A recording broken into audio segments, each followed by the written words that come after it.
So now that we've talked about some of the benefits of Agile, why aren't all companies using this? What are some of the challenges to using Agile?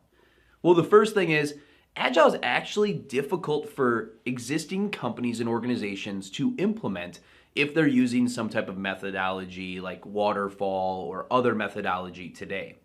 And the biggest reason is Agile changes everything. It really has to change the whole mindset of the company.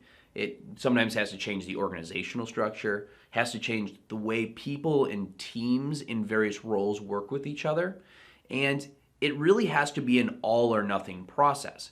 So a lot of companies will kind of go into and want to move into Agile, and they'll do it half-heartedly because, oh yeah, we want to get better and we want our solutions to be out faster and we want to receive all those benefits of using it. But they do it half-heartedly, and in the end, years down the line, they're still using a half agile, half non-agile approach, and let's just say it doesn't work. So that's one of the big challenges is companies have to be all in and ready to spend some money and a lot of time in making that adjustment. Now, with saying that, new companies starting up have a much easier time of making this work, and that's because they don't have existing processes or various things that need to be adjusted, and that company culture can just be built around that agile philosophy, that agile mindset.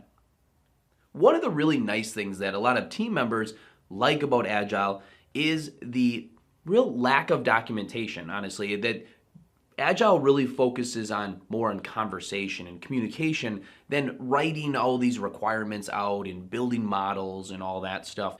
Agile really has that all done through let's sit down, let's discuss it, let's hammer it out, and then we'll move forward on whatever is decided there. That can pose some real challenges when the project's over and now you have maybe a support team handling this solution that was created. Well, if there's not any real documentation to tell that support team how it works or some of the common things that come up, it can be a big challenge for them to actually learn and support that particular solution. And while we're talking about documentation, another challenge for the lack of documentation is reusing features or components.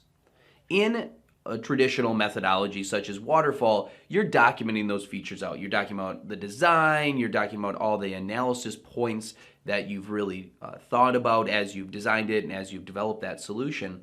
And that feature, that component, can be utilized on additional projects. So if you have additional projects later that are very similar, you can utilize that documentation to implement that feature on that next project. Because of Agile not having much documentation and really that information only being stored or really siloed by the project team members that worked on that particular project, it can be much more difficult in Agile to take a feature from a previous project and successfully apply it to the new one. And the last challenge we're going to talk about is really there's not a clear role in Agile that takes control or has ownership of that particular project. Instead, the team works together collaboratively and everybody chips in and does their part to make sure that the project meets that eventual business need. The challenge arises when the project goes off course, when it kind of goes into an area that wasn't planned for. Now there's no real role inside of that team to help bring it back. Everybody in the collaborative teams kind of looking at each other and not really sure who should be stepping up to correct the path and get back on plan. Throughout this course, we're going to be breaking down these various challenges and giving you ways to help you overcome or avoid them happening.